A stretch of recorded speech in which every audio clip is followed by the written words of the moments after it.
c'est historique, c'est légendaire, c'est épique. Le Maroc, première équipe africaine à se qualifier pour les demi-finales d'une Coupe du Monde. Mais qu'est-ce qu'on peut dire là? Dites-moi un peu entre nous, qu'est-ce que nous pouvons dire sur cette rencontre-là? Le Maroc s'impose 1-0 face au Portugal dans une rencontre complètement folle. On a vu de la solidarité, le maître mot de cette victoire, solidarité entre tous ces coéquipiers-là, entre tous ces joueurs-là du Maroc. Et ils font quelque chose d'exceptionnel, d'unique pour le moment, car ils deviennent la toute première nation africaine à se qualifier pour une demi-finale de Coupe du Monde. Est-ce que vous vous rendez compte de ce que ça signifie? Ça signifie que là, il restera plus que 4 équipes. 4 équipes. Et le Maroc en fait partie. Une coupe qui regroupe toutes les grandes nations du football mondial. Et le Maroc fait partie des 4 meilleurs. Mais waouh! Qu'est-ce que vous voulez que je vous dise? Qu'est-ce que vous voulez que je vous dise? Top performance des Marocains. Croatie. Ils ont gagné, ils remportent leur 8e de finale face à l'Espagne. Et là, ils éliminent un Portugal qui a donné 6-1 à la Suisse. Mais on pensait que le Portugal était l'un des favoris de cette rencontre-là. Mais on se rend compte que non, ce n'est pas le Portugal le favori actuellement. Actuellement, pour moi, le favori de cette Coupe du Monde, c'est le Maroc. Et j'ai peur pour l'équipe de France parce que pour moi, en demi-finale, on aura un Maroc-France et ça sera pareil. Ça sera pareil, les amis. Le Maroc va gagner. Le Maroc va gagner. Mais plus sérieusement, très belle victoire des Marocains. Et je veux juste tirer 3 noms. 3 noms, les amis. 3 joueurs marocains qui, pour moi, m'ont fait l'une des meilleures sensations. Je dirais même 4. Je peux citer toute l'équipe, mais je vais tirer 4. Non, 5 pour dire. On commence par Romain Saïs, capitaine du Maroc. Fait une excellente Coupe du Monde, mais il sort blessé. Il abandonne ses coéquipiers à la 50e minute. Après, Bonou, le gardien marocain, il fait de très belles parades. Il a sauvé son équipe. Ensuite, Atalia, El Nisri et ensuite Amrabat. Mais le sang-froid de ce mec, le sang-froid dans ses ressorties de balles. Partie 2 les amis. Il me reste ces 3 minutes TikTok, partie 2.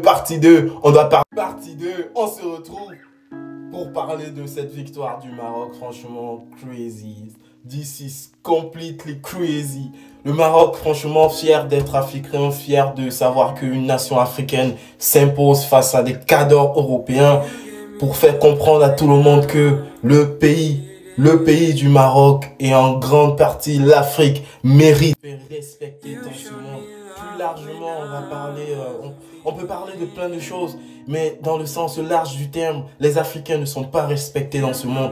Et on va commencer par cela, par le football. Il faut qu'ils nous respectent. Il faut qu'ils respectent les Africains. On ne peut pas prendre un continent qui compte plus de 55 pays. Et on va leur attribuer 5 places. Comparé à l'Amérique du Sud, qui compte combien de pays? Je sais même pas, moins de 11 pays si je pense bien. Et ils ont également 5 nations qui se qualifient pour la Coupe du Monde. Ça, c'est un vrai problème.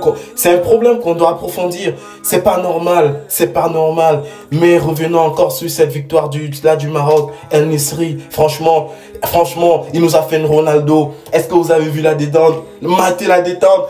S'il sautait là, il allait percer mon plafond. Mais franchement, vraiment, top performance du Maroc. Top performance des Marocains. Top performance de l'entraîneur marocain. Et voilà, Hakim Ziyech, Achraf Hakimi, tous ces joueurs-là. Merci les gars, merci aux Marocains. Merci de rendre tout un continent fier de vous. Merci de nous faire autant plaisir.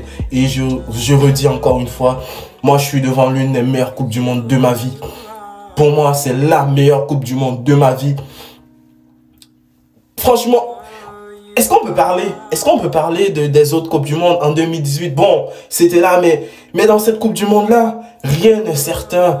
Toutes les équipes qui sont présentes sont compétitives, à l'exception du Qatar. Bon, à l'exception du Qatar. Mais toutes les autres équipes sont extrêmement compétitives et nous produisent un football très bon. Très bon. Maintenant, les Marocains doivent se reconcentrer sur leur demi-finale. Ils doivent se concentrer sur leur demi-finale à venir. Et j'espère que les absents, les blessures, les blessés seront moindres pour permettre d'avoir une bonne équipe marocaine à ce stade-là de la compétition. Car ce serait pas un gâchis, mais ce serait dommage qu'ils arrivent là et qu'ils ne puissent pas donner le meilleur d'eux-mêmes. Sur ce, je vous dis merci les amis. On se retrouve ce soir pour le débrief de France-Angleterre. Peace.